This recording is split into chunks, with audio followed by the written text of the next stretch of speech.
Omusumba ono gwolaba sajja akolera Ssaabasajja Kabaka, akola ku BBS Telefine, Kalemera Robert ayera ku kamera. Kyekiriwo sina plan ogamba otya Jonathan Exclusive ndi fit. Kawiki katambudde naye obwavu obukalimu ennaku zino era kaweddeko. Obwavu bwa kiseera si bwa lubeerera. Bigenda bitya? Pola tukola bagaya n'abasiima basiima ekiri nga bulijjo naye tulina olemerako paka last mwoli weeyagala. Mbaddewo neŋŋamba lwaki sikunoonyako. Omanyi munnange ennaku zino ebibyadde bitabuse nga byetaaga tuyintaviningemu abasumba. ate kyekitabuse abaana batakatambi ku katambi. Nsumba empisa nga ziwedde embaana. naye gwe omanyi ekyaliwo ku baana ba Luti bwe bagenda taata waabwe ng'anywedde omwenge n'avaayo n'abakunamira, ne buli eyamulaba n'anyumizaako omulala yenna taata waabwe yabakolomera. So kati tuyina ekibuga bakiyita Sodoma ne Gomora ewava bino abali ebisagazi n'ebirala.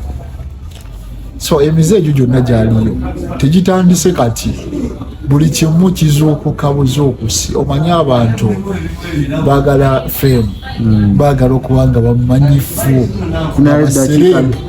ate nekyewunyisa fame eyo terwawo. Terwa kubanga kati omwana yeeyambudde kaliya ye yagirese mu matigga ate akadde kano si ya trending. Omanyi kimu kyokka oyinza okwagala okutrendinga eddakiika entono naye mu maaso oyinza okuba olina omulimu gw'oyagala omunene, guli mu gavumenti, guli wabweru. Kati ng'omuyimbi oyagala sponsorship, oyagala naye oyena ayinza okuteekamu ssente oba kampani ennene bw'enaaga neteekamu etapingamu erinnya lyo nti Gloria oba ani bamuleetera ebyo byonna. Trust me, tewali ayinza kwesiga oba kampani kabi musajja okufumbya okuteeka ewaka. Trust bantono nnyo. Kyeki kireeta musumba because kati akakiraba ku bantu nga bataano. Omanyi kyekisindikirize nnyo. Abaana baagala likes empitirivu social media. Oli abeerawo kagane nga baludde okuntegeera nga waliwo akasiriikiriro singa mbalaga kino yasika attention. Omanyi n'eriiso lino zzibu kasayirabako bweriti katono lyagala lirabire eddala ssebo limaleyo akatambi konna era oba olaba ne bakajjako ogamba nyo kyokka nga nawe omanyi kibi, omanyi ekibi kiwooma kinyuma okulaba n'okutulya. Naye abaana bano bye bakola ekisooka si birungi. Ng'oggyeko mu nsi yaffe ne mu maaso ga Katonda bintu ebyo si birungi ddala. Oweebuuka kuba mu akafaananyi bw'anaazaala abaana be ne bagenda ku social media ne bateekamu erinnya lya maama, alina okulaba maama nga yekola obusolosolo. Kati omwana ono onaamubuulirira otya? Tolina kutambula mu direction eno, tosobola. So etwedde kuba n'abavubuka mwenna abali eyo ng'okumanyika okuba serebu tekitegeeza kutulaga mubirigu, tekitegeeza tweyanga nakulaga busengu bwo. Osobola okukola erinnya lyo n'obeera omuntu ovunaanyizibwa naye nga totulaze ebyo. Era nti naddaawo neŋŋambye nonnoonya ku musumba naye nga kubadde wakala. Bakaŋŋambye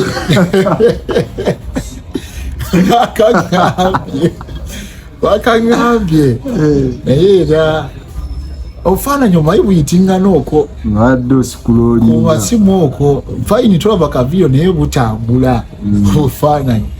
Naye abantu bafe balina okudda eri Omukama bannange, balina okudda eri Katonda. Naye kati mu sayidi ey'eddiini kiza ku sayidi ey'eddiini olowooza kiki empisa zino tulanga eddiini edda twabanga ne zi Sunday school nga bayigiriza abaana empisa, simanyi bakati zikyaliyo. Kyaki eno egenda yamba etya because kino nakyo kiri part of kanjita indiscipline. Kati discipline egenda kudda etya tuve mu bintu ng'ebyo. Ekyo kituufu. Ekisooka oba omenye etteeka lya Katonda. Ekirala omanyi ennaku zino amadiini mangi agazze, n'abasumba baffe bangi bagamba jangu nga bw'oli, oba ofaanana otya jangu. Naye fedda nze ndi musajja mu Advent mu Seventh Day, so twagendanga ku church, nga ne bw'oba ogenze ku church olina okudda ewaka n'oyogera kye wayize, ng'oba olina kyogenda okukola nogaa naye Katonda anandaba atya, abantu banandaba batya, bazadde bange. N'ennaku zino abantu bakyalina budde bwagenda mu church. Bw'ogenda ku church nno, omusumba oba reverend oba father oba sheikh ogenze muzikiti ayinza okukubuulira ne weekuba mu mutima n'ogamba naye ndi muntu ninakweyisa bwe nti. Olaba embwa, embwa ezo kwegamba tezisobola ku zira zitasobola kukola awo, n'abantu beefudde nga nkoko. Naye kimu kyokka, abantu baddeyo eri Katonda bannange. Gendako ku church, kikujjako ekiwa ogenda ku church n'osaba n'osinza. Nenti ne church kati abantu abamu balina mufiya, tuuka mu church kati gawo 10 towaayo. Kati awo church tolaba nayo ng'eringa esuuliridde awo weegendereze. Buli musumba akusalira ensimbi nti oba tolina zino towa, toddayo, oyo mufere. Omanyi bwodda mu Bayibuli Yesu yatunyumiza ku story y'omukyala yalina mwandu, yajja mu church ne pesa, nga ono omugagga alina ssente empitirifu, ne mugagga n'agamba nze na ssente, n'akwala ssente n'awayo mu kabbo nga yeeraga. Naye ono omukyala namwandu bwe yakwata eppeesa eryo nga lyalina mu bulamu bwe lyokka n'aliwaayo. Yesu yakola statement egamba nti ono omukyala yawaddeyo n'omutima gwe gwonna. So bino si byakusalira ng'owa Katonda wo owana mutima gwo, oyo yennaga atalina wano toteekawo kinusu, toteekawo 10. Kitegeeza okolera muntu oyo olwa tokolera Katonda. Owa Katonda ojjanga bw'oli, ky'owulira ekyo Katonda kyakkoledde ky'owulira n'ogamba nti kampeeyo olw'ensonga eyo. Kyokka abantu abajjayo mu kyaki empisa bazibasomesaamu ennaku zino, abatiitini abeekakaba ne bajja. Ekituufu obayo akadde ako nga tuvuddeko bannaye ku bidiyo ga nti tya Katonda kola ki, obayo kadde akabuulirirako ku baana. Omanyi okutya Katonda amagezi mwe gasookera. Ate era bagamba nti manyiza omwana omuto, ekyo kiri mu ngero Proverbs. Manyiza omwana omuto kwoli alina otambuliramu, ne bw'anaaba akadde talirivaamu. Ne bino omanyi nti kati bitandikira ddala waka. Omuzadde abulira omwana owapye wano akateeteeyi akamukomeeno, kati omwana waaba atandise ayambala bumukomeeno, kitegeeza bw'anaakula eno trend ejja kujja ekula nayo. Era bw'osanga abakazi abatambula nga bali butte nga bali bukunya, naye mu kanisa babuulirira ku nneeyisa y'omu Kristaayo. Babuulira omuntu olina kweyisa otya mu bantu, olina kwambala otya, olina kulya otya, olina kwogera otya.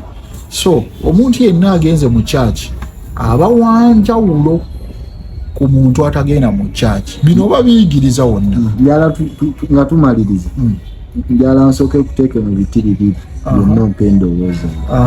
Esooka, singa oli wa buyinza akadde kano, kiki ky'oyinza okukola ku mwana oyo yavuddeyo n'alaba obuseegu? Omwana oyo social handles ze ziba zisaana kusooka kuggalibwawo. Yes, kuggalibwawo. Bw'aba wadde muyimbi asooke bamugaane n'okupafominga, kubanga alina ensigo embi gy'asiiga mu baana bano abato. Era abo babadde bamutimbye awo ne bamugaana oba okusinziira kye nnawuliddeko ne bamugaana. Bakwate n'abalala gy'oli bw'okafuna n'osheyalinga n'oweerezaako kafuddo n'oweerezaako ani ka vidiyo ako olwokuba kakunyumidde, ate naawe ogenda kusaasanya buseegu. Kafunye kafuddo yankubidde essimu nga nsanvu. Wakalabye? Nze sinnakalaba. No, ng'akubuuza wakalabye? Kansheyalingire. Kampe.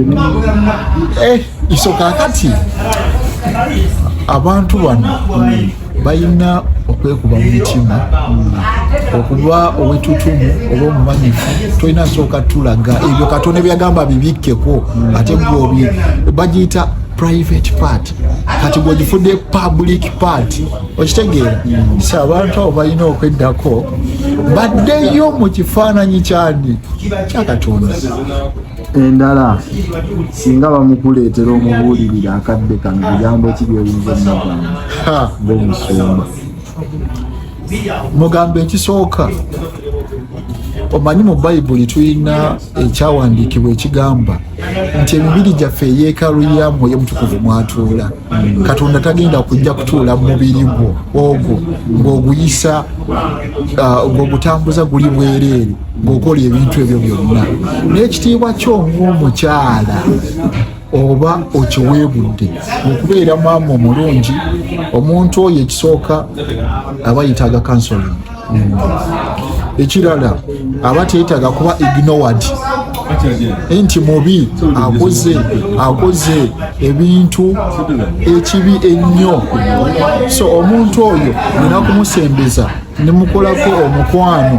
Mu kumusembeza nsobola otandika omubuulira ebigambo bino ebiyinza okumukyusa n'akomawo n'ava mu mpisa eyo gy'atambuliramu.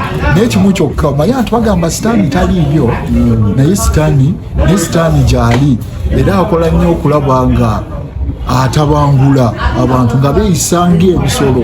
Abantu era ebisolo beeyisa nga nkoko. Enkoko yeegoba bugobi. Ingobira kigweraawo n'abantu kati gye tujja mu maaso ebyali eri mu Sodoma ne Gomora bigenda kukomawo. Naye teweeraba nti ku mulembe wo Katonda yasaanyaawo ekibuga ekyo n'omuliro. Olaba amataba nga gajja ne gasaanyaawo ensi zino z'Abazungu biki. Ebyo bye tukolakola ebyo bwe andaba era mpuliriza ebyo by'okola ebyo ebitasaana byebireeta problem. Bebajja tusembereza ya judgment jja bannange, amataba gajja kujja, omuliro gujja kujja weddeko. Naye akasembayo semu bagambe nga bamaze okukulaba, bamaze okundaba, bw'oba oyagala okudda obujja eri Katonda ogenda n'onoonya ku Robs Media UG ku YouTube okwo subscribe, ogenda funa ennyimba ezikuweweeza omanyi music is a medicine. Simanyi oba okimanyi ekyo.